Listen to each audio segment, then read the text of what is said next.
कीजिए ब्रजेश मिश्रा का और आप देखना शुरू कर चुके हैं द डिबेट। बहनों भाइयों, भारतीय जनता पार्टी को चुनाव जीतने, चुनाव लड़ने और चुनाव की रणनीति बनाने में बेहद महारत हासिल हो चुकी है। शायद यही कारण है कि वो अपनी तैयारी चुनाव जीतने के फौरन बाद अगले चुनाव की शुरू कर देते हैं। आज ये डिबेट मैंने इसलिए आयोजित की है क्योंकि भारतीय जनता पार्टी ने उत्तर प्रदेश में 80 में से 75 लोकसभा सीटें जीतने का लक्ष्य अपने नेताओं को दिया है। यानी विपक्ष के लिए वो सिर्फ 5 सीट अभी छोड़ने को तैयार है।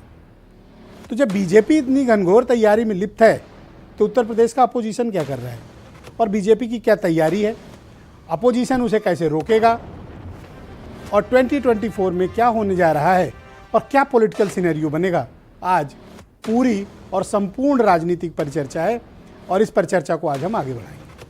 बहनों भाई, उत्तर प्रदेश और चुनाव और बीजेपी और चुनाव ये एक दूसरे के पूरक हो चुकी। भारतीय जनता पार्टी चुनाव लड़ने का एक मैकेनिज्म तैयार कर चुकी है, पूरी मशीनरी है उनके पास। चुनाव कैसे लड़ना है, कहाँ से लड़ना है, किसको लड़ना है, माइक्रो मैनेजमेंट, बूथ मैनेजमेंट, इन सब में उसने संपूर्ण विशेषज्ञता हासिल कर ली है। विपक्ष लाख आरोप लगाता रहे, लेकिन बीजेपी की मेहनत, बीजेपी की रणनीति उसको इसकी जीत में एक बड़ी सहायक भूमिका का निर्वहन करती है। अब जब अभी 2022 जीत का जश्न खत्म भी नहीं हुआ था कि बीजेपी ने अपने नेताओं को, पार्टी कार्यकर्ताओं को, बड़े मंत्रियों को, चीफ मिनिस्टर को और दिल्ली नेतृत्व को ये जिम्मेदारी दी है कि उत्तर प्रदेश से हमें 60-70 नहीं 75 लोकसभा सीटें चाहिए। ये बीजेपी का प्राथमिक संकल्प है। 2 दिन से ये खबर मीडिया में चल रही है, लेकिन विपक्ष ने इसका कोई काउंटर नैरेटिव तैयार ही नहीं किया। यानी बीजेपी ने सौगंध खाई कि 75 सीट जीतेंगे और जिनके खिलाफ जीतेंगे वहां सन्नाटा छाया हुआ है। तो अपोजिशन क्या कर रहा है? सवाल, मसला ब्लेम गेम का नहीं है। मसला यह है कि एक बेहद ताकतवर प्रतिद्वंदी के सामने विपक्ष कहां पर खड़ा है और अपोजिशन की तैयारी क्या है। मायावती की पार्टी में न तो अब सांसद बच रहे हैं, न विधायक बच रहे हैं। अभी 2 दिन पहले उन्होंने पार्टी के पदाधिकारियों की मीटिंग बुलाई, नाम मात्र के पदाधिकारी आए। एक वक्त था जब मायावती मीटिंग बुलाती थी, आधा लखनऊ जाम हो जाता था। आज उन्हीं सड़कों में 100 की स्पीड से गाड़ियां गुजरती हैं, अंदर मायावती की मीटिंग चल रही होती है। यानी बीएसपी का समय अप्रासंगिक हो गया है। अब बचे हुए 12% वोट किधर जाएंगे ये देखना होगा। अब आ जाइए समाजवादी पार्टी, जो इस वक्त लार्जेस्ट अपोजिशन है। 125 की समाजवादी गठबंधन की स्ट्रेंथ है।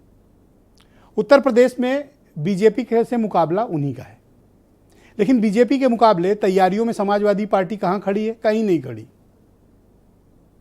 हार के गम से समाजवादी पार्टी अभी तक उभरी नहीं है। न उन्होंने कोई रणनीति बनाई है, न हारने की समीक्षा की है और उनके कैडर का मनोबल बहुत बुरी तरह से गिरा हुआ है। पार्टी कैसे खड़ी होगी? पार्टी बीजेपी जैसे सूमो पहलवान का मुकाबला कैसे करेगी? वो भी तब जब कार्यकर्ता डिमोरलाइज्ड हो, पार्टी के पास अपनी कोई रणनीति ना हो, आगे का चुनाव कैसे लड़ना है। पार्टी की उम्मीद और सहारा सिर्फ अखिलेश यादव हैं, लेकिन एक व्यक्ति माइक्रो मैनेजमेंट करके कोई करिश्मा नहीं कर सकता। उसके लिए पूरी पार्टी की आवश्यकता होती है, जो इस वक्त समाजवादी पार्टी में दिखाई नहीं दे रही है। चुनाव हारने के बाद प्रियंका गांधी का उत्तर प्रदेश से लग रहा है कोई नाता नहीं रह गया। 2 महीने से ज्यादा का वक्त बीत गया है। उत्तर प्रदेश में कांग्रेस के अध्यक्ष की वैकेंसी है, लेकिन अब तक वो भरी नहीं जा सकी। कार्यकर्ता इनका भी बहुत बुरी तरह डिमोरलाइज्ड है, कार्नर्ड है और कांग्रेस से कटा हुआ महसूस कर रहा है। हालांकि कांग्रेस ने उत्तर प्रदेश से इस बार 3 दिग्गजों को बड़े सदन में पहुंचा दिया, लेकिन कांग्रेस कैसे विधानसभा या लोकसभा में पहुंचेगी, इसकी कोई व्यवस्था अभी तक है नहीं। बड़े जोर शोर से आम आदमी पार्टी उत्तर प्रदेश आई थी, ताल ठोक के कि क्रांति कर देंगे, पर वो भी ठंडे पड़े हुए हैं क्योंकि विधानसभा के चुनाव में उनको भी कोई खास रिस्पांस उत्तर प्रदेश से नहीं मिला। जयंत चौधरी सेट करके अखिलेश यादव को राज्यसभा पहुंच गए, यानी गठबंधन बना रहेगा। हो सकता है ओम प्रकाश राजभर भी एमएलसी की एक सीट पाकर पूरब में गठबंधन में बने रहे। तो बीजेपी का जो कुछ भी मुकाबला है वो समाजवादी गठबंधन से होगा, लेकिन गठबंधन की तैयारियां बीजेपी के मुकाबले मीलों पीछे हैं। तो उत्तर प्रदेश में 2024 में क्या सिनेरियो बनेगा? क्या 22 जैसा मुकाबला होगा, यानी दो ध्रुवी? उसकी संभावना पूरी तरह है। मैं बता रहा हूं उत्तर प्रदेश में इस बार भी बाइपोलर ही होगा, क्योंकि कांग्रेस की जो काम करने की रणनीति है वो बहुत स्पष्ट है, साफ है, मैदान खुला छोड़ दिया है। तो उत्तर प्रदेश की राजनीति में किसकी क्या तैयारी है, बीजेपी क्या कर रहे हैं और उनके मुकाबले अपोजिशन क्या कर रहा है, आज की डिबेट इस पे कुछ बयान सुनिए आप।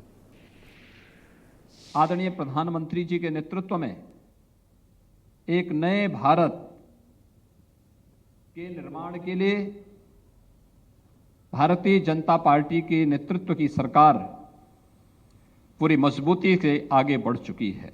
अभी 2024 के लिए अपने आप को अभी से तैयारी करके आगे बढ़ना होगा और 2024 के लोकसभा चुनाव में प्रधानमंत्री मोदी जी के नेतृत्व में एक बार फिर से हमें साबित करना है, उत्तर प्रदेश 75 सीटों का लक्ष्य लेकर के अभी से आगे बढ़े कि उत्तर प्रदेश में 75 सीटें उत्तर प्रदेश की जनता जनार्दन भारतीय जनता पार्टी के नेतृत्व में चुनाव जिता करके भेजेगी।